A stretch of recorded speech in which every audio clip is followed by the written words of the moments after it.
Hi everyone, Raani here, standing in for Jessica, and you're listening to Clean With Me, the podcast where we talk you through cleaning your house. We are going to do a slightly different hour-long cleaning routine, loosely based on the way I've been cleaning my house lately. So the first thing we're going to do, just like in my old episodes, is gear up for your cleaning session. Maybe you need to freshen up to feel good about yourself. Sometimes that could be just a cute pair of sweatpants, a t-shirt, a ponytail. But it might be different for you. Something comfortable that you don't mind using cleaning products in, basically. Freshen up a little bit if you haven't already done so. Some people like to put their shoes on. Some people clean barefoot. Some people want to put on a full face of makeup. It's all up to you. Another thing that you might want to do during the first few minutes of gearing up is light a scented candle or maybe plug in a wax warmer. I have a brother-in-law who's a firefighter, and he doesn't allow candles because of what he's seen in his line of work. So, there's also the time when one of my daughters almost burnt a babysitter's house down with a candle. So, yeah, I'm more of a wax warmer girl, although my kids are old enough that I can light candles. When I do light a candle, I just blow it out when I go to bed or when I leave the house. I don't let the kids have candles in their rooms. I feel like it definitely calls for adult supervision. So there's my little safety rabbit trail disclaimer there. By the way, I did finally write a new blog post on the Clean With Me podcast website. So when you're looking for cleaning motivation, maybe in between episodes, definitely check out our website, cleanwithmepodcast.com. For some reason, the newest blog post isn't appearing at the top, so they're kind of out of order for some reason. I need to get better about learning WordPress. But anyway, I did publish an article yesterday, so check that out. Few housekeeping things I'll talk about while we're gearing up for the cleaning session.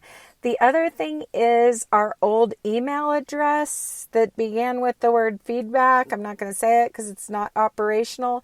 Has been out of commission for a while. The email provider thought I was spamming or something, which you guys know I don't do. Long story short, if you've emailed us and we haven't responded, that's why nobody gets those. So I need to definitely change the email attached to our social accounts and things like that.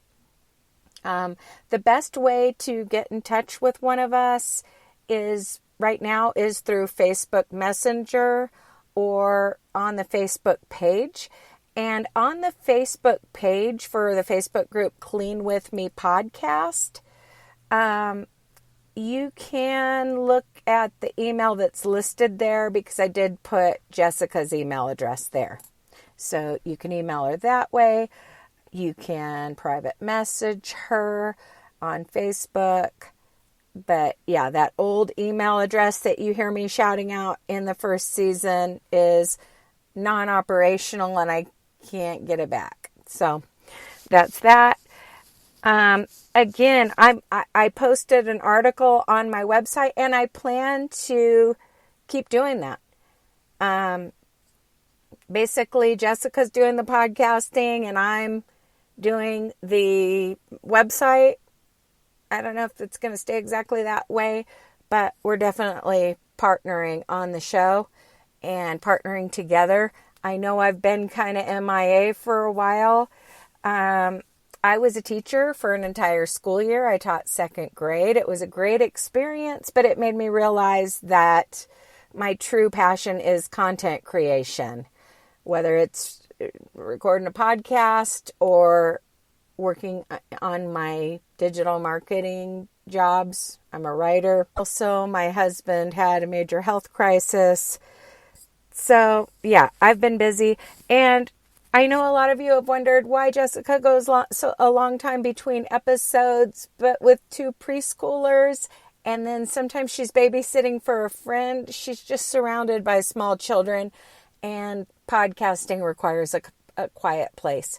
So she's been busy, but yes, we're going to keep recording episodes, so don't give up on us. And we're going to try to be more consistent with a weekly episode, even if that means me standing in. Enough about us. This is about you. Let's jump right into our cleaning session. Now, in some of the old episodes, I would have you maybe straighten the front entrance area at the very beginning and then head to the kitchen. That's not exactly what I do these days. So basically, I didn't mention starting a load of laundry, but usually I do that kind of early on. But then I head straight to the kitchen and get started on the dishes before worrying about the front entrance. This is what I do lately. I mean, our routines evolve, obviously, over time.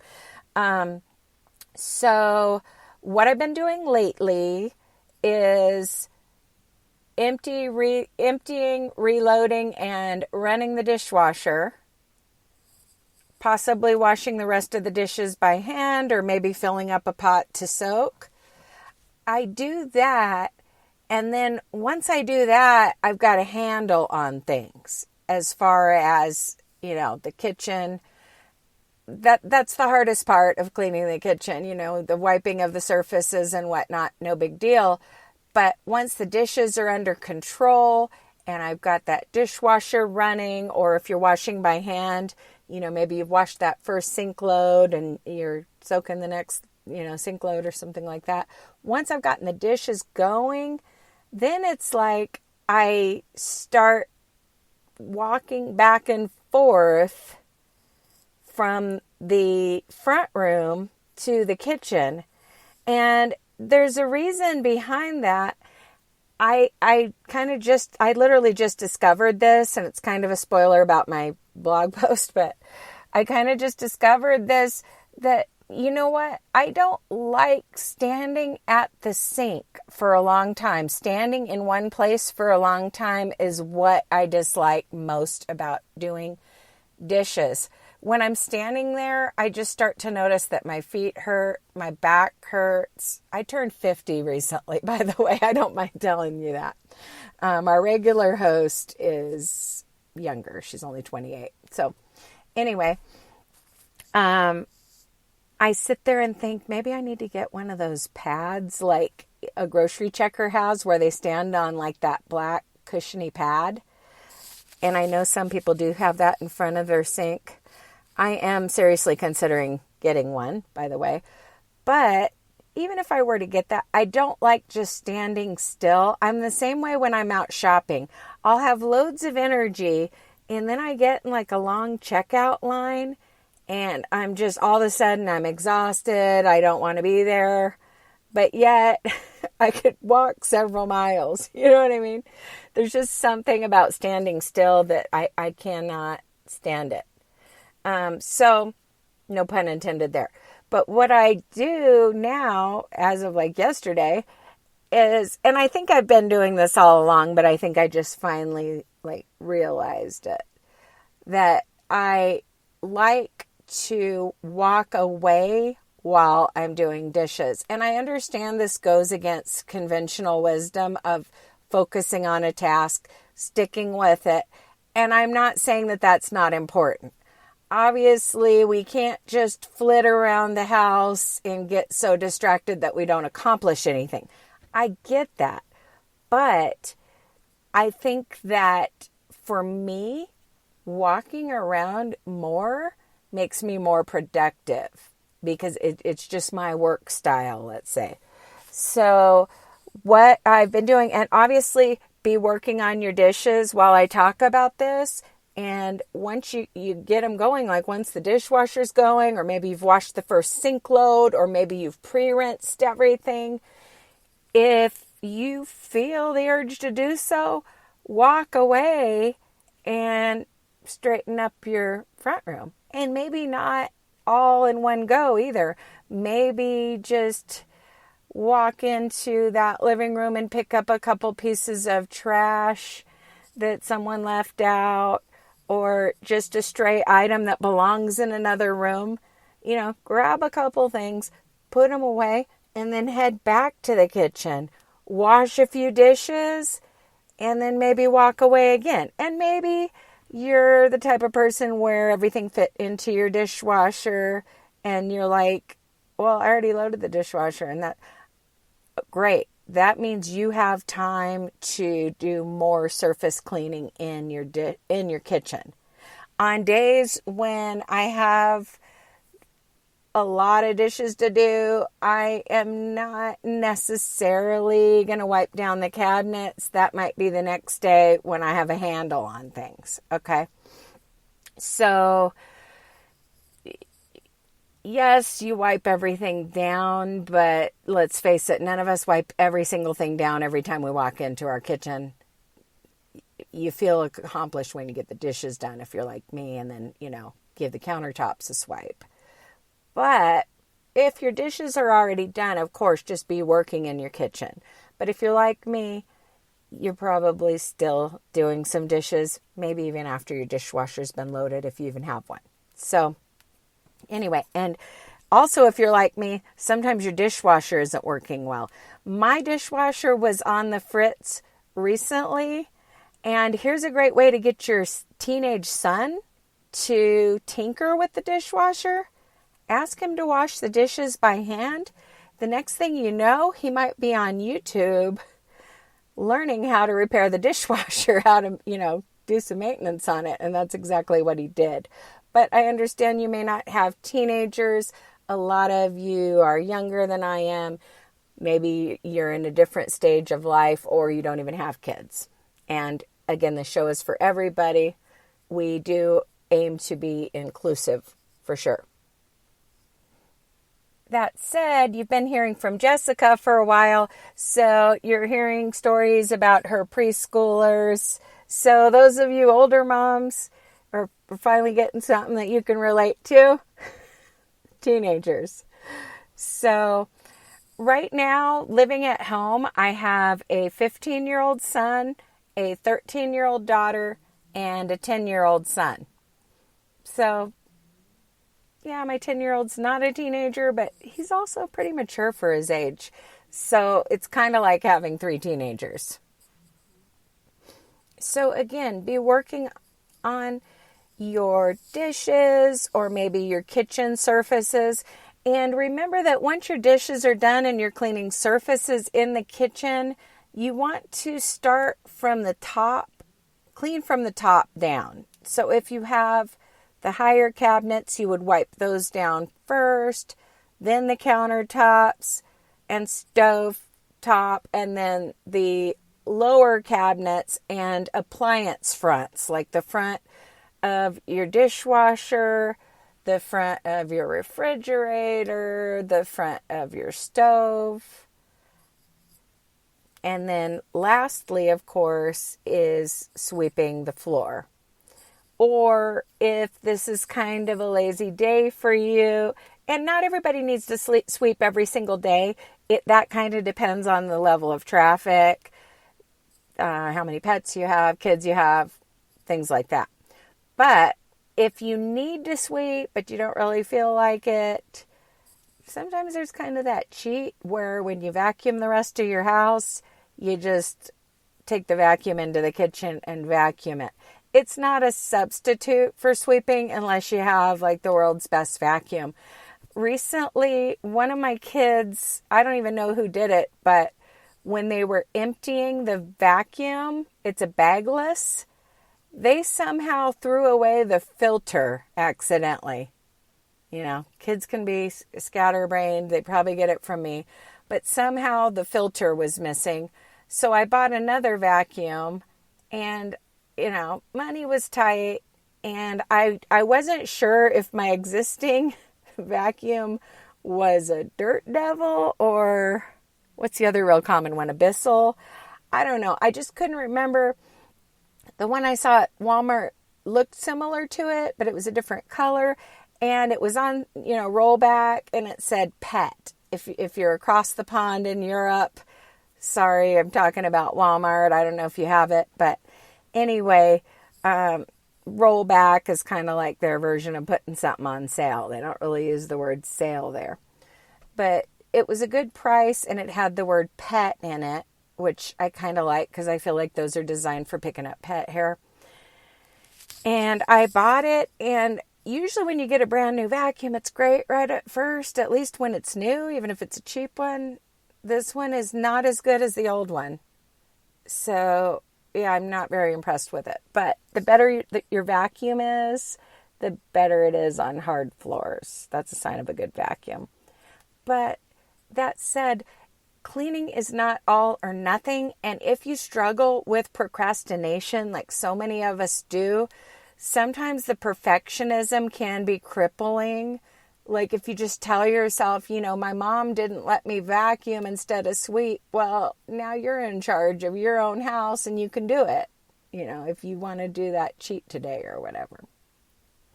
And obviously there will be fewer crumbs on your floor if you vacuum it than if you do nothing at all and just continue to procrastinate. So just throwing that out there. Lately, I'm really big on those Swiffer wet pads. And I do have a mop that it has like a washable thing. And, it's obviously cheaper to use that one. But for my specific tile, if you have this really shiny tile, I have found that those Swiffer wet pads work so well on my tile. Like no matter what else I do, it looks cloudy. No matter what products I use, it ends up looking cloudy afterwards, except when I use those Swiffer pads. So that is kind of something that I splurge on. And then I have that same flooring in the bathrooms too. So that's the way I've been mopping lately. I want to give you enough time in the kitchen. It's the heart of your home. And a lot of times it's what causes procrastination, I think, on getting your cleaning session going. I feel like for a lot of people, doing dishes or sweeping and mopping the kitchen floor are not favorite things to do. So it's good to get those over with early, but at the same time, don't be so rigid that you can't walk away from the sink, because there's just something about getting that blood flowing and just moving faster. It feels more like you're getting a workout. And you don't have that boredom setting in or just that uncomfortable feeling of standing in the same place. And maybe you're not that way. Maybe, post a comment on Facebook, Clean With Me Podcast, and let me know what you think about standing in the same place for a long time doing dishes, and if moving away during that process helps you. Obviously, when you walk away from a task, you do run the risk of seeing something else in your house that sidetracks you. But when you're listening to my show, I'm here to keep you on track. Our show. Again, it's Jessica's show, but we're partnering on it in some ways. I want to start kind of handling the social media aspect of it and filling in for her when she can't record. So we don't want to leave you guys hanging for this long without a new episode, and we're going to do better. Another thing I like to do, if I have a pot or a pan that has kind of dried on food or baked on food, I'll drop a dishwasher pod in there and fill that up with hot water and let it soak. And then it's just so much easier to clean afterward. So maybe that's you. You don't want to have a bunch of things perpetually soaking. And if you use that pod, it's going to be easy to clean that out. One thing I recommend is if you plan to do a second dishwasher load in the same day, set a timer for maybe 2 hours and 45 minutes to remind you to go back and check and see if the dishwasher's done, and then do an empty, reload, and run. And obviously, if you're planning to do that, put it on the setting where it dries the dishes so that they'll dry. You can pull them out, reload it. Sometimes I do that. I like to call this time being on my side. If it's early enough in the day that I can run 2 dishwasher loads before my husband gets home, I tell myself, time is on your side. Set an alarm and get back to it. But if not, and don't come at me saying that's misogynistic, blah, blah, blah, okay? Because if you knew how much housework my husband does, you wouldn't be saying that. He's been at home for like over a year. He went back to work recently after these health problems that he's had, but he was off work for over a year doing the lion's share of the housework and the cooking. He was able to do the housework in short spurts while I was working on my writing, and he was home all day. He took a lot of naps. He took a lot of breaks. And if you're suffering from health issues or whatever, you may not have the energy to clean for an hour. Pause the episode. By all means, take a break if you need to. But he was cleaning in short spurts, but still getting it done in the course of the day. Like when I was working at the school, time was on his side. He knew what time I was going to get home. And his goal, this is what I'm getting at. His goal was to get the house clean before I got home. So when somebody's at home and somebody's at work, usually the person who's at home cleans. Okay. Now, I get it if you're a remote worker and you don't have time and stuff like that, but I'm starting a very intense full-time job. Well, I say it's very intense. It's really just because I'm nervous about starting a new job. I don't know how intense it's going to be, but I'm starting a 40-hour job next week, and I am still going to be doing the housework because my husband's job involves some manual labor. Sometimes he's out in the heat, things like that. So I am planning on working on housework on either my lunch break or before I start work. I've got to fit it in somehow. And I realize that some of you are the same way. You've got to fit it in, and maybe your cleaning session is 15 minutes at a time or 20 minutes at a time. Maybe you never listen to a full episode. As long as the show is helping you, do what works for you, because I realize like our schedules can vary during different seasons of life.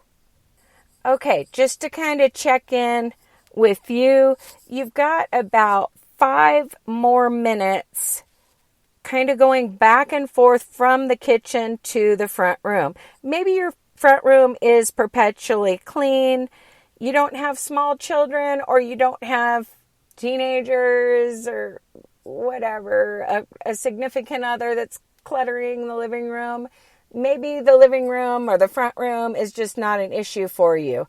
Or maybe you have a family room that's on the back of the house, and, you're okay with it being kind of lived in today. You have different priorities today. But for me, since I have that floor plan where the living room and front entry are one in the same room, they're on the front of the house and they're right by my kitchen, I've been going back and forth to the kitchen. I kind of just realized that about myself yesterday, but I've been cleaning that way.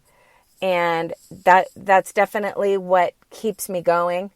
And I like it because I feel like as I'm cleaning the kitchen, I'm gradually getting my living room cleaner. And it just works. It just works for me because by the time I was done with the dishes, my front room was picked up. The stray items were put away. The trash was tossed. The cushions were straightened. Blankets were folded.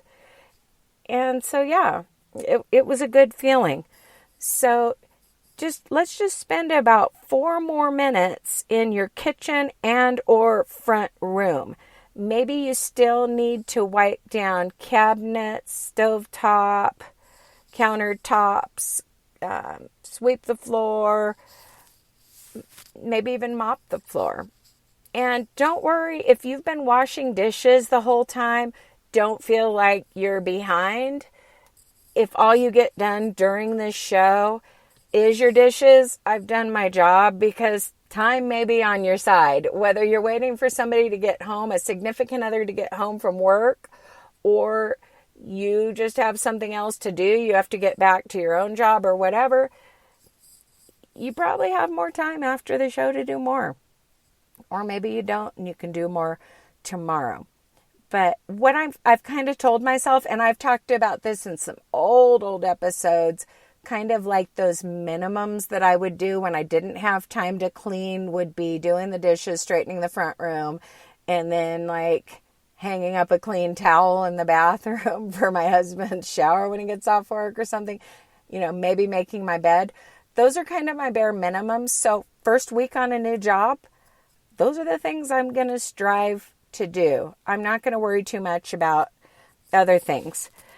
A quick thought on delegation. If you have school-aged kids, the reason I say school-aged, nothing to do with school, but just kids that aren't old enough to be school-aged are not really a big help around the house. Yes, hand them a rag. Yes, teach them to pick up their toys, but you're doing the heavy lifting on cleaning the house.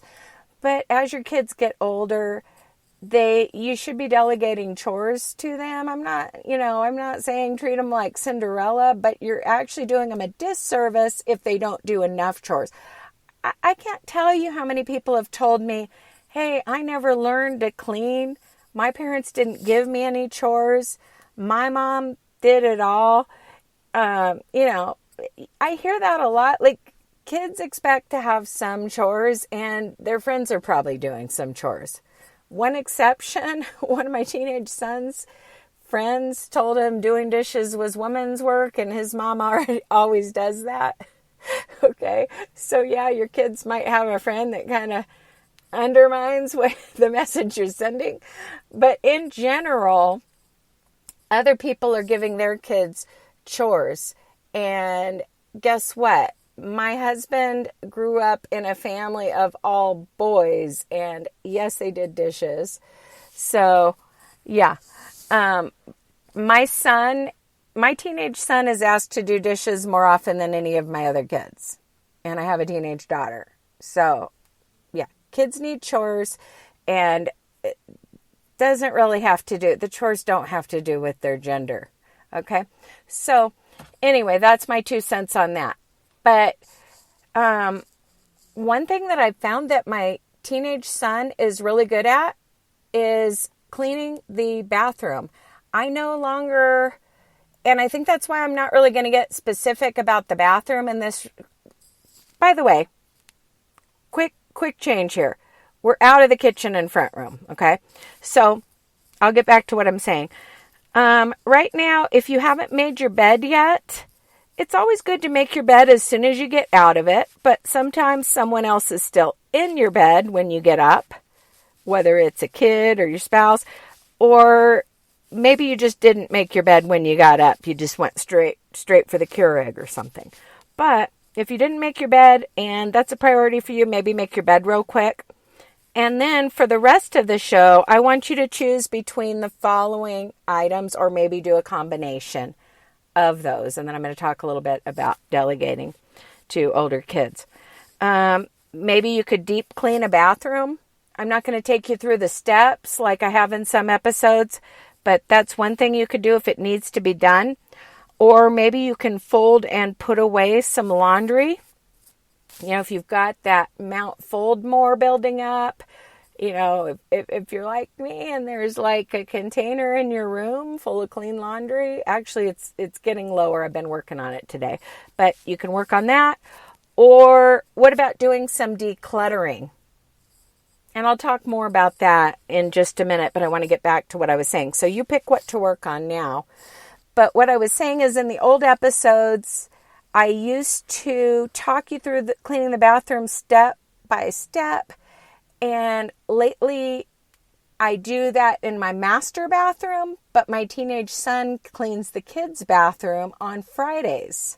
He's supposed to keep it straightened up throughout the week, but the deep clean happens on Fridays, and he does an amazing job.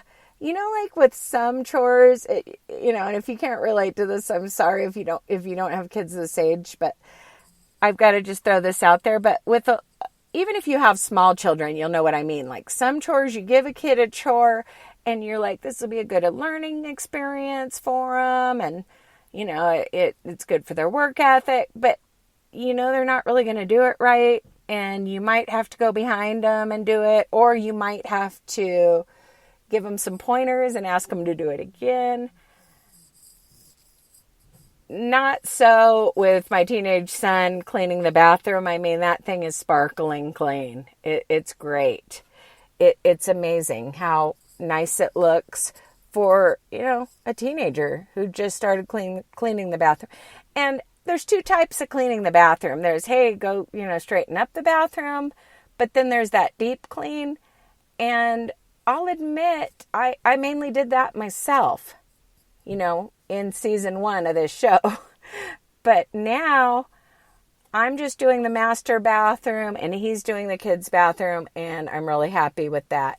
So sometimes a certain kid will be good at a certain task or even enjoy that task, because I don't even think he minds it. I think he likes it.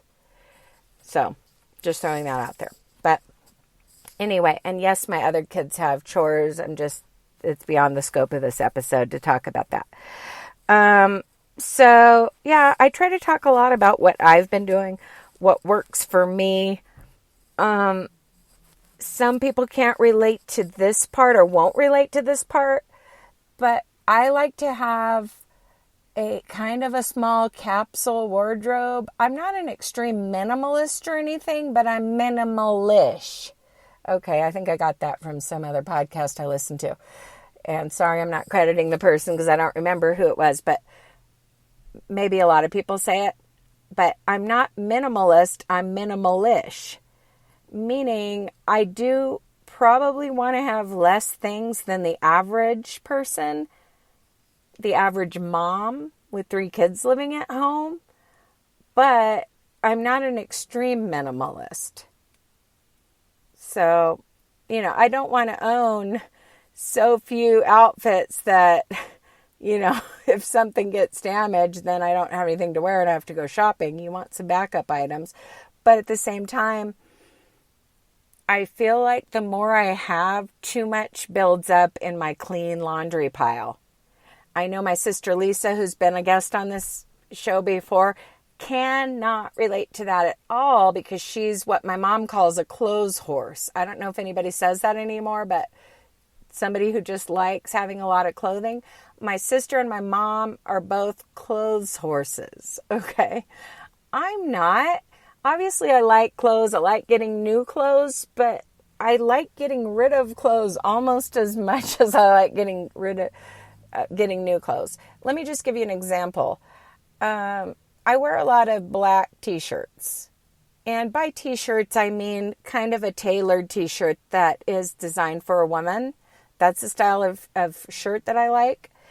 But at the same time, like, I have too many of them.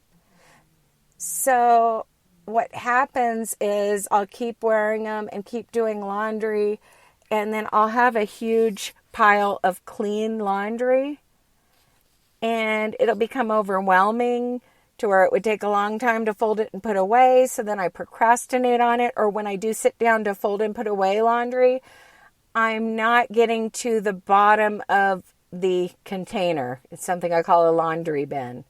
I'm talking clean laundry. And some of you are like, what's a laundry bin? Like, doesn't it go from the hamper to the washer to the dryer and then folded and put away? Yeah, it's supposed to. But some of us have a home for our clean laundry while it's waiting to get folded, and that's the laundry bin. Sometimes it's a corner. Sometimes it's a crib or a playpen after, your toddler started sleeping in bed with you. Okay. Anyway, I have found that when I have too many clothes, the clean laundry pile gets too big. And it may not make any sense to you if that's not your struggle as far as housekeeping, but for me it does make sense. So in the situation with the black t-shirts, if you have several, like let's say 7 black t-shirts, but a couple of them are faded and kind of ugly, toss those or donate them or recycle them. I know some places will actually take stuff that's not good enough to donate, but like they can use the fabric for something. You can tell I don't give to that because I don't even know what it is, but I heard about it before. But yeah, you could repurpose it by cutting it up, making rags out of it, or just toss it. I mean, if something is good enough to donate, you probably have a donation. If you're like me, you probably have a shelf or a box in the corner of a closet, something where you put items that are perfectly good, but you don't want them anymore. And sometimes you bought something and you literally never wore it. There were a few items like that. There was this like navy blue crocheted long vest with like a little waistband. I don't know how long ago, maybe, I don't know, a year and a half ago, probably I bought that. It looked really good on the model who was wearing it on the website that I ordered it from, but not so much on me. You know, we all have different body types, and sometimes you put something on and it's just not flattering. There are things that I like in theory, but I don't like them on me. And it took me a year and a half to admit to myself, you're never going to wear that vest in public. And there were several times I put it on. So if you're decluttering right now, let this be your motivator. It's okay to just let things go that didn't work out and put them in the donation pile. And if you don't have a donation pile or you're worried about procrastinating, you know, grab a trash bag, put the items in there, and then stick them in the back of your car. And then when you're out and you see like one of those donation containers, there are literally places where you can just toss the clothes in. Maybe you don't have that in your town. I don't. There's a Salvation Army in this town where you kind of drive around the back and like drop stuff off. That's pretty much all we have, unless it's baby stuff, and then it can go to like a crisis pregnancy center, or small children's clothes. If your kids are young, that's something to think about too. But I mean, a lot of times you can even sell stuff for babies and toddlers, or you have friends who have kids that age. I don't think it's as challenging to find, you know, people who could use your baby stuff or your toddler's outgrown clothing. That's not usually the issue. The issue is your own clothes. It's hard to find people who want them. Some vests that didn't work out. I mean, not all of you are just sitting there. Probably not many of you are just sitting there saying, I wish I had a navy blue crocheted long vest. You just don't want that. It was a weird purchase and, waste of money, over and done with. So that is kind of a donatable item. But because it's new or whatever, and somebody might, like that. They found it at the thrift store. But anyway, so yeah, if you're decluttering, for me, it helps relieve stress to get rid of stuff. Like, I actually like it. But at the same time, I'm just like everybody else who, feels guilt and has trouble parting with certain things. But for me, if you're the type of person who's really good about keeping all your clothing hung up and in drawers, and then you might be thinking, well, why would getting rid of stuff really help keep my house cleaner? Well, it won't if you're already keeping everything in the drawers and hanging up. But here's what it could do for you if you downsized and at least got rid of things that you're never going to wear. Here's what it could do for you. it could speed you up on getting ready because you'd only be looking at your favorite outfits hanging in the closet. And maybe you'd make a quicker decision without all that clutter. So that's the motivation there for decluttering. So just a reminder, right now, hopefully your kitchen's clean, your front room's straightened up, you've maybe made your bed, your house smells good because you started a wax warmer or lit a candle, if you like that sort of thing. Don't come at me saying it's toxic. You can get soy candles, you can get natural candles. Okay, stuff like that. Let's see. You are either deep cleaning a bathroom, folding and putting away some laundry, or perhaps doing some decluttering. Now, sometimes decluttering can happen in the kitchen. Maybe your kitchen's already clean, but you're like, you know what? I've thrown away 5 things out of my closet that, have holes in them, have moth holes in them or something. And I've placed 10 things in the donation bag. I'm just rambling here. But say you've done all that and you're like, I still have room in this giant trash bag. Maybe head to the kitchen and open up some drawers and throw away the lids that you no longer have the cups or the containers for. Like, for example, how many commuter mugs do you own, but how many lids do you have for them? For some reason, we've always got way more lids than those actual cups. So, random idea. And again, this kind of goes with the theme of the episode. If you haven't figured out the theme by now, it's kind of like it's okay to move from one area to another as long as you don't get sidetracked by something that's not housework. It's okay to work in different areas of your house at the same time. I have some old episodes called Cleaning in Layers where I kind of talk about this a little bit, different spin on it. But, it is not uncommon at all for me to declutter my wardrobe and my bedroom and to have a trash bag that I take to the kitchen and just grab 4 or 5 items out of the cupboards, the drawers that need to be tossed. Lids to things you no longer have is just one example. They're useless junk. Maybe there's something else that's coming to mind in your house that, I really need to throw away such and such. The blender is broken. I need to throw it away. Stuff like that. So I encourage you, if you're not deep cleaning a bathroom, which is great if you're doing that, you're not folding and putting away laundry, do some decluttering. Or what about this? If you do have a huge residual laundry pile that has been there longer than you care to admit, maybe have a donation bag and a trash bag. Use bags of different colors so you don't get confused, and then just always do it that way.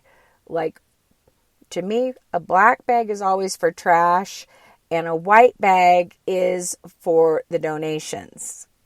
If I'm doing the 2-bag system. I'm not saying I don't. I do use a white kitchen trash liner for trash, but if I'm doing the thing where some clothes are donated and some are trash because they're damaged, I'll do the black bag and the white bag. So have a system. Some people use boxes, some people use bags, but sometimes if you tackle that old residual laundry pile, you're going to come across some things that have been getting bypassed. When you dig through that pile to find something and there's something that you're never putting on, there could be a reason for it. That stained shirt that's just been in that pile, get rid of that. I give you permission to get rid of that. Or what about at some point giving up on the socks that don't have mates? I've talked about this in the past, but sometimes I don't do this very often, but there have been times where I've kind of started over on the socks. Like, I announced that a certain color was for my son, the black socks with the gray toes and heel, or maybe it's just gray toes, but the black with the gray toes are for my son, and then the solid black ones are for my husband. And that just really simplified things a lot. So then the socks that didn't conform to that standard got taken out of circulation. So that's a possibility. I mean, don't be a slave to like 10 different colors of single socks. Sometimes you have to just cut your losses when it comes to socks. Again, a lot of this stuff might not be relatable if you're just so neurotypical and organized that you would never dream of leaving single socks in the bottom of a laundry bin for like a year. Like, even I talked about my husband being, kind of the stay-at-home dad when I was working at the school and then writing on the side and stuff. And even he was way better at keeping up on like folding and putting away the laundry. He would say, yeah, I got everything done except the socks. He would leave those mismatched socks in the bottom of that bin.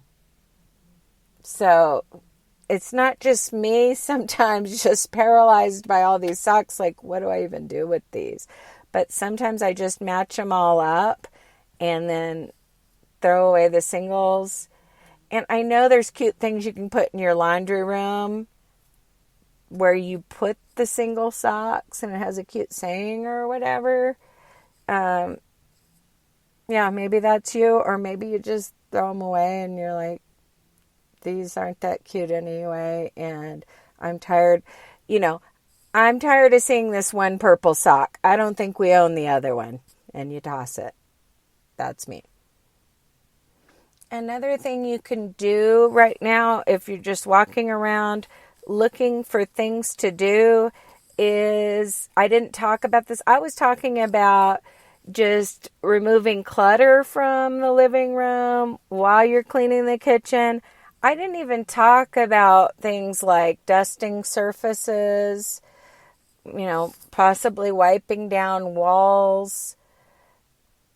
I think this episode was geared more for someone who was faced with kind of a disaster house, attention span issues, and just needing to keep moving and get the important stuff done, like get the kitchen sparkling clean and the living room picked up. Dusting is one of those things that can sometimes wait till another day, but don't put it off for too long. Maybe you need to wipe down your windowsills, your blinds,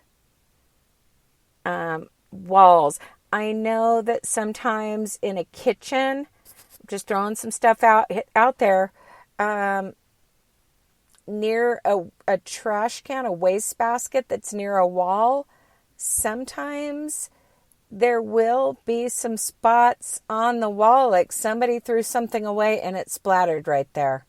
And they just left it because it was a kid or an absent-minded adult. Yeah, you may need to do that.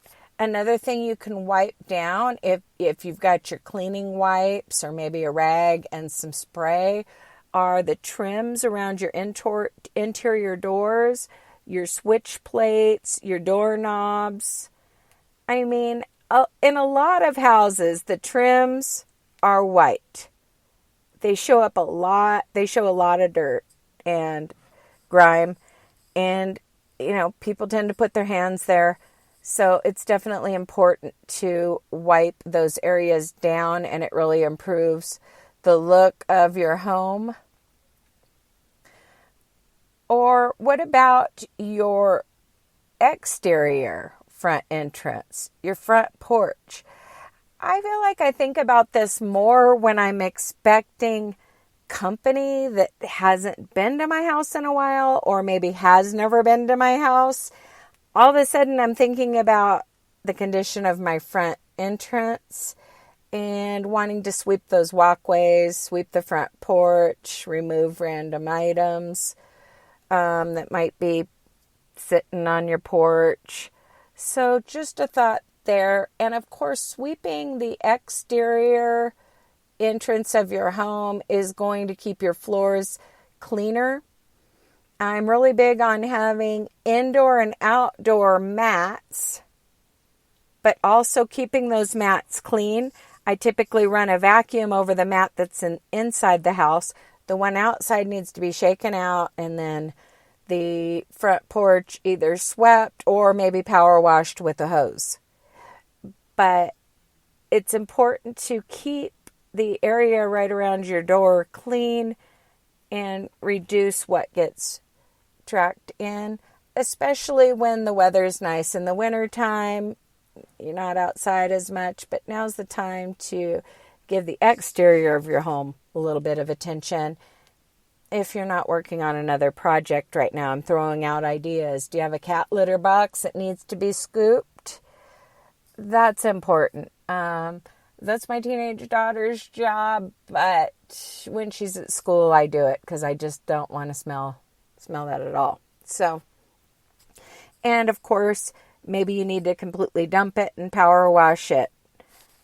My rule is once a week on giving it, you scoop it every day, but you do the full overhaul once a week. Do you have any other pets? Do you need to wash your dog bed? Do you need to, I don't know, if you have a dog who's been hoarding things under the bed, do you need to pull that out? Some dogs will steal something out of the trash and take it under the bed. If you know, you know. So yeah, pet chores. Maybe you need to add water to your fish aquarium. I'm just bringing up random stuff at my house right now. Okay. You're used to listening to Jessica, so I'll try to mention something for people with small kids. Maybe you need to clean your high chair, deep clean your high chair. When my kids were little, I would take the high chair outside and hose it down a lot. That was, how I cleaned it a lot of the time. By the way, I have a new grandson who is 3 months old, and I think there's a picture on our page where it shows Jessica giving him a bottle. It's my other daughter's baby, but Jessica came to visit when he was first born. So, yeah, proud Nana here. Now, in addition to Jessica's kids, I have a grandson.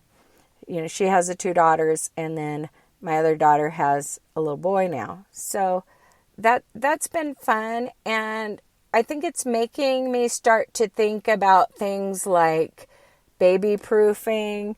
Obviously, he's not mobile yet, but I'm starting to think about things like that because he is a local grandkid and he's over a lot. I watch him a lot.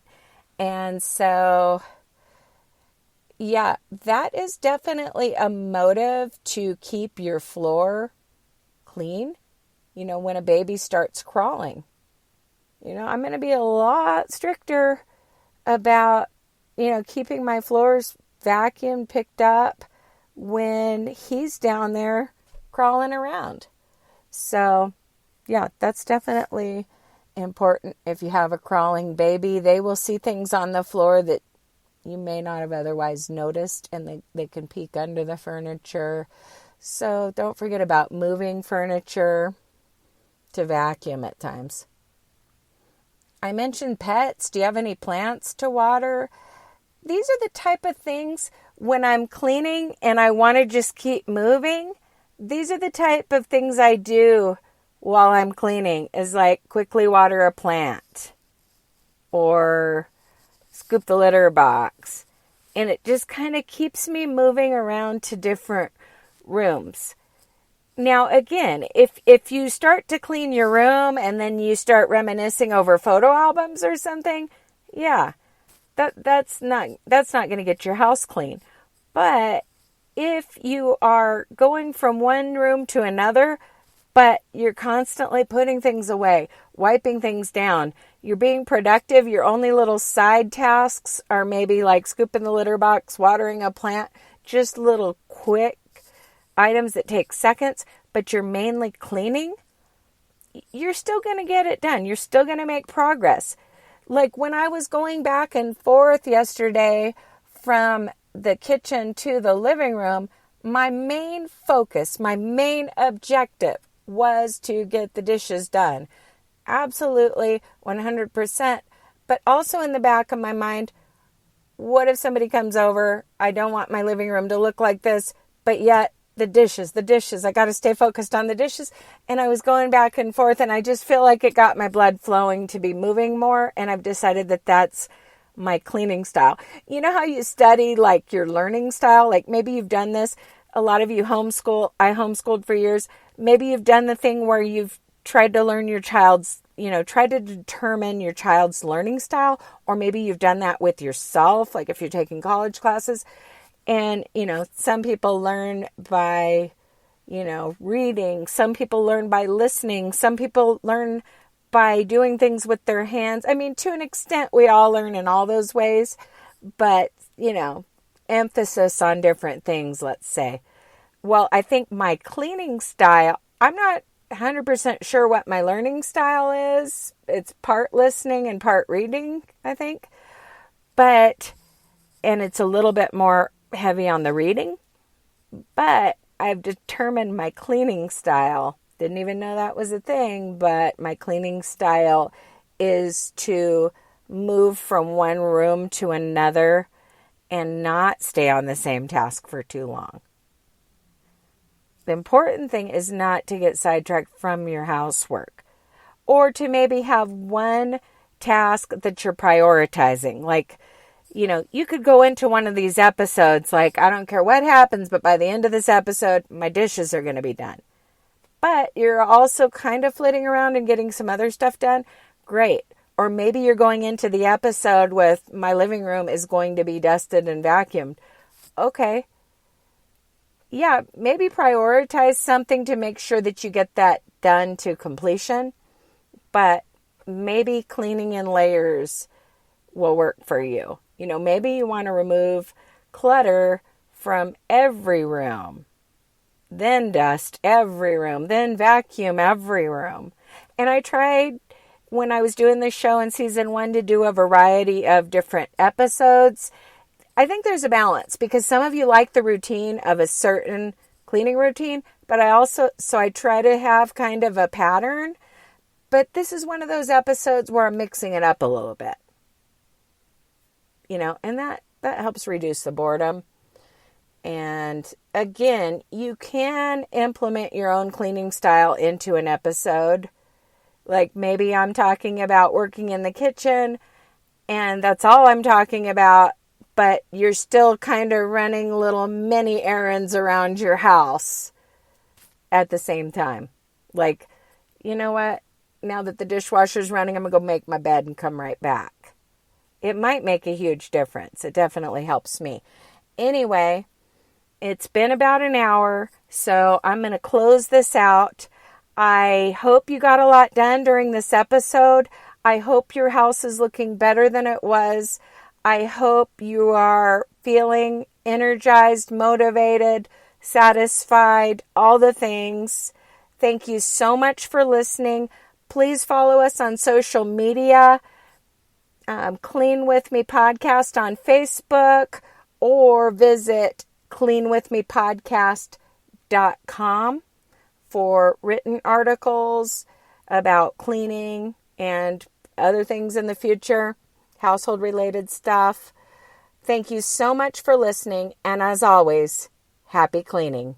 We'll talk to you in the next episode.